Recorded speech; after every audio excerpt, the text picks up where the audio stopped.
Ukraine से युद्ध लड़ रहे रूस के तेल पर प्राइस कैप लागू करने के मामले में रूसी विदेश मंत्रालय ने बड़ा बयान दिया।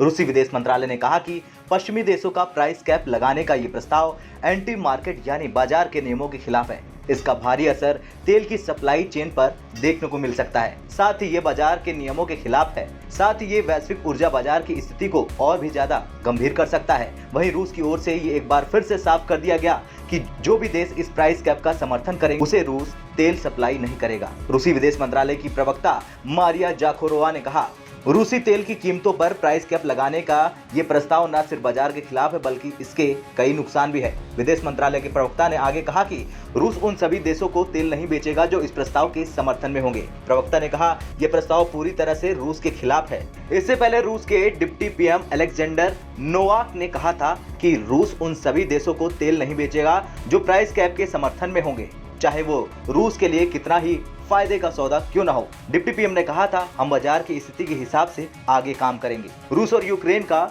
युद्ध पिछले कई महीनों से जारी है। रूस को इसी वजह से अमेरिका, ब्रिटेन समेत कई प्रमुख पश्चिमी देशों के प्रतिबंधों को भी झेलना पड़ रहा। रूस को झटका देने के लिए अमेरिका के दबदबे वाले G7 ग्रुप और यूरोपीय यूनियन ने प्राइस कैप लगाने का फैसला किया। इस प्राइस कैप के जरिए रूसी तेल की कीमतें तय कर दी जाएंगी, जिसके आधार पर ही रूस अपने तेल को बेच पाएगा। क्या है प्राइस कैप? प्राइस कैप का मुख्य उद्देश्य रूस की आय को कम करना है।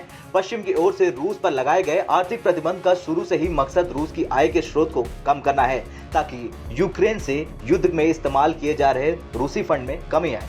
रूस लगातार इस प्राइस कैप का विरोध जता रहा, वही पश्चिमी देश तेजी से इसे लागू करने की कोशिश कर रहे हैं। मीडिया रिपोर्ट्स की माने तो 5 दिसंबर से पहले ही इस प्राइस कैप को लागू किया जा सकता है। मीडिया रिपोर्ट्स में कहा जा रहा कि प्राइस कैप के अनुसार रूसी तेल की कीमत 65 से $60 प्रति बैरल की जा सकती है। हालांकि इस बात की आधिकारिक पुष्टि नहीं की गई।